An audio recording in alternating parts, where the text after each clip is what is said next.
En una historia repleta de monstruos, guerras y hasta redención, hay un nombre que se menciona pocas veces, pero que podría cambiarlo todo: Jairo. Olis, yo soy Lislo y en este canal hablo sobre cualquier cosa que se me ocurra. Esta semana vamos a repasar el oscuro origen de Jairo, su filosofía, su potencial influencia en la historia y alguna que otra teoría sobre cómo podría volver para convertirse en el verdadero villano final de Hunter x Hunter. Así que, comencemos. En Hunter x Hunter hay personajes que nacen rotos y otros que se quiebran, pero Jairo fue moldeado por el abandono, uno que se construyó ladrillo a ladrillo sobre sus hombros, literalmente, porque antes de fundar su nación, Jairo fue solo un niño que creció en un campo de construcción. Desde antes de saber hablar ya sabía mezclar cemento, no porque quisiera, sino porque no tenía opción. Su infancia fue una cadena de trabajo forzado, silencio obligado y un padre que, más que una figura paterna, era una sombra. Su padre era un alcohólico taciturno que no le enseñó a hablar, pero sí definitivamente a callar. Jairo no aprendió a usar palabras hasta los 7 años, y lo que quedó grabado en él no fue una frase amable de su padre, sino una orden que le repetirían hasta el cansancio: no seas una molestia.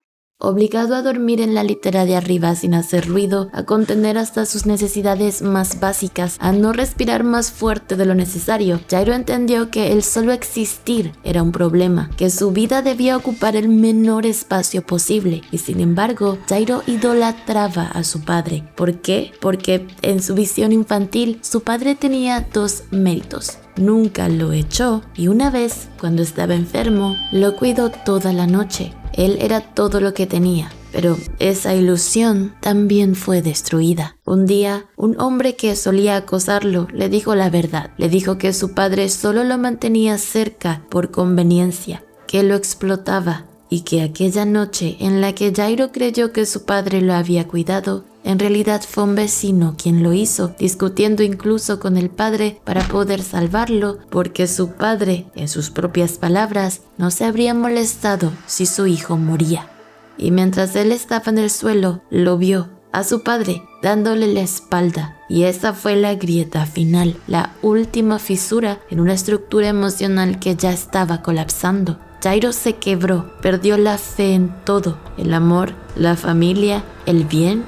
Todo era una mentira, y fue entonces cuando lo decidió. Un día, sin más, sin decir ni una sola palabra, tomó un martillo y mató a su padre.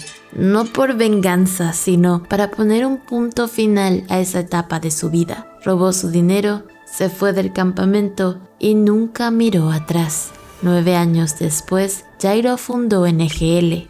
9 años luego de eso, se había convertido en su rey.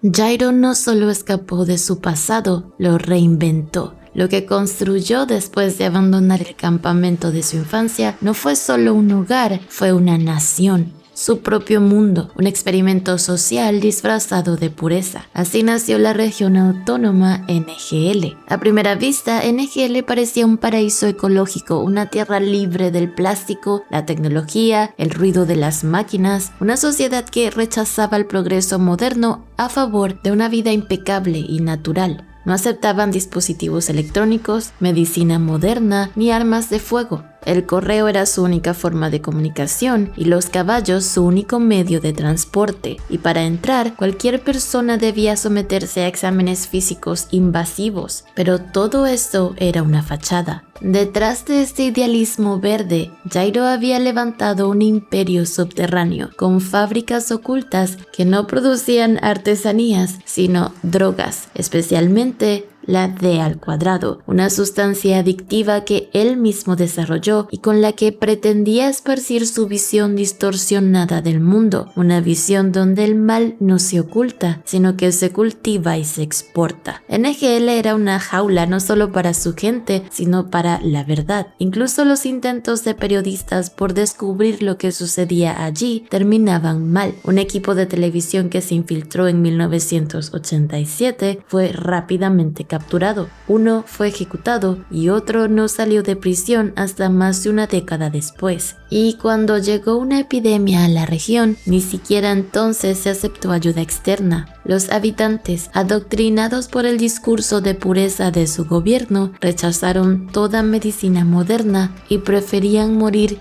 sin contaminarse antes que aceptar una cura que proviniera de afuera. Y esa fue la gran ironía de NGL, una nación que pretendía ser limpia, pero que fue construida con las manos más sucias. Y justo cuando parecía que nada ni nadie los podía parar, llegaron las hormigas quimera. En poco tiempo toda la estructura colapsó. Los habitantes fueron devorados, Jairo también. Pero aunque la reina absorbió su cuerpo, su alma no se rindió, porque NGL no era solo un país, era el reflejo de una mente dañada que aún no había terminado su obra. Tras la muerte de su rey, la región fue desmantelada por la Agencia de Seguridad Internacional. Lo que alguna vez fue un experimento social, ahora es un terreno vacío, una reserva natural sin habitantes, sin huellas. Pero el recuerdo de NGL y su verdadero propósito no desapareció, sino que espera, enterrado en la memoria de Jairo, listo para ser retomado. Aunque su operación fue meticulosa, el azar lo condenó. La llegada de las hormigas quimera a NGL fue la tormenta perfecta. La región estaba aislada del mundo exterior y esa misma desconexión fue lo que selló su destino. Nadie pudo prevenir lo que iba a pasar y nadie pudo detenerlo, ni siquiera Jairo. Y aunque murió, en el mundo de Hunter x Hunter la muerte no siempre es el final, porque algo insólito ocurrió. Cuando fue devorado por la reina, su conciencia no solo sobrevivió, sino que se mantuvo intacta. A diferencia de otras hormigas quimeras que tardaron en recordar su vida humana, Jairo no olvidó quién era, nunca lo hizo. Desde el momento en que renació como una hormiga, seguía siendo él. No un humano, no un monstruo, no un híbrido. Jairo seguía siendo Jairo y con ese nuevo cuerpo partió, presumiblemente, a Ciudad Meteoro para empezar de nuevo, pero su influencia no terminó ahí. Otros como Wulfing, también renacidos y fragmentados, mantenían viva su memoria, como si la figura de Jairo se hubiera grabado a fuego en la mente de sus seguidores, un líder al que seguirían hasta el fin del mundo, porque eso es lo más aterrador de Jairo. Conservó sus recuerdos, su odio, su convicción, recordaba que había sido rey y sabía que volvería a hacerlo. Pero no necesitaba apurarse. Parece tener la certeza que cuando llegue el momento, el mundo caerá a sus pies. Con un abrigo oscuro y el rostro oculto bajo una capucha, caminaba entre la gente como un espectro del pasado, llegando a estar muy cerca de cruzarse con Gon y Killua, pero no era el momento. Aún no.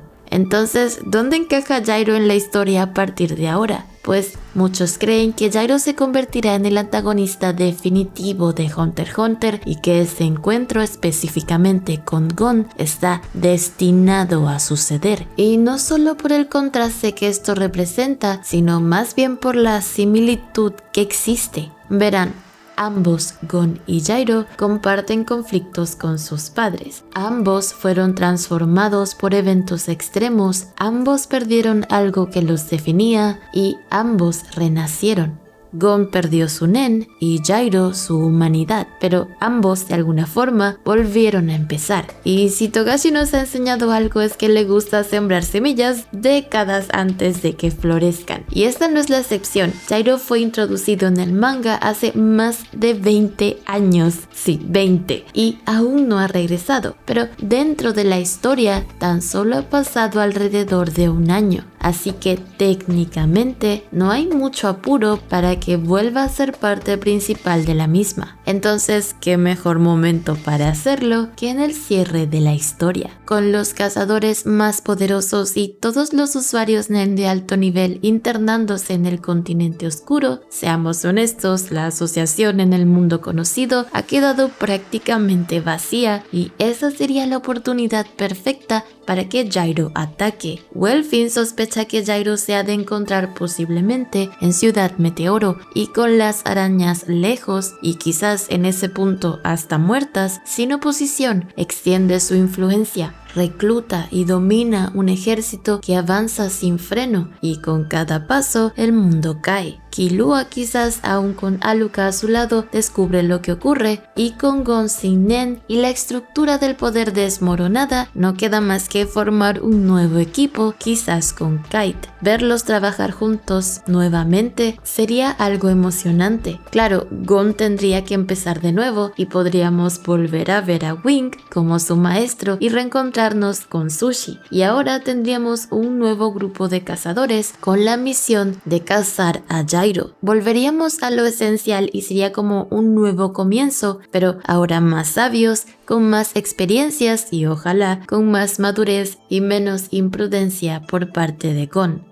La otra opción es que Gyro ya esté, de hecho, en el Ballena Negra, oculto y esperando, y que cuando lleguemos al verdadero continente oscuro, será él y ni siquiera Beyond quien libere las calamidades más horrendas de ese lugar, y nuestros protagonistas, Kurapika y Leorio, podrían ponerse en contacto con Gon y Killua, y de ser así, entonces ya no tendrían que enfrentarse a solo enemigos, sino a una catástrofe global que para detener no bastará solo la fuerza. Y aunque por supuesto podríamos ver otras opciones para que Gyro regrese y forme parte de la trama principal de la historia, personalmente siento que aún falta mucho para eso. Gyro es uno de los personajes más extraños y fascinantes del universo de Hunter x Hunter. Apenas y lo vimos y sin embargo su presencia se hizo sentir como una sombra que se va alargando con cada arco. Tal vez Togashi lo pensó como un as bajo la manga o una bomba de tiempo esperando el momento perfecto para explotar. O quizás ya hasta se le olvidó la promesa en el capítulo 204 mientras nosotros seguimos esperando que aparezca Gyro, o tal vez ya está jugando con nosotros desde hace años, sembrando pistas que aún no hemos sabido leer. Y si su destino está o no atado a Gon, esto continuará siendo algo por lo que tendremos que esperar para saber. Pero eso es todo por el video de hoy. Díganme ustedes qué opinan de Gyro. ¿Será el enemigo final? ¿Volverá Gon a la historia solo para enfrentarlo? ¿O todo es una distracción más dentro del caos que ya de por sí es esta obra? Déjenmelo saber en los comentarios, que como siempre me gusta mucho leerlos. Y si te gustó este video, déjame un like y suscríbete si aún no lo has hecho para más videitos como este. Si me quieren escuchar un poquito más, por acá YouTube les deja una recomendación. Y mientras tanto, nosotros nos veremos la próxima semana. ¡Chao!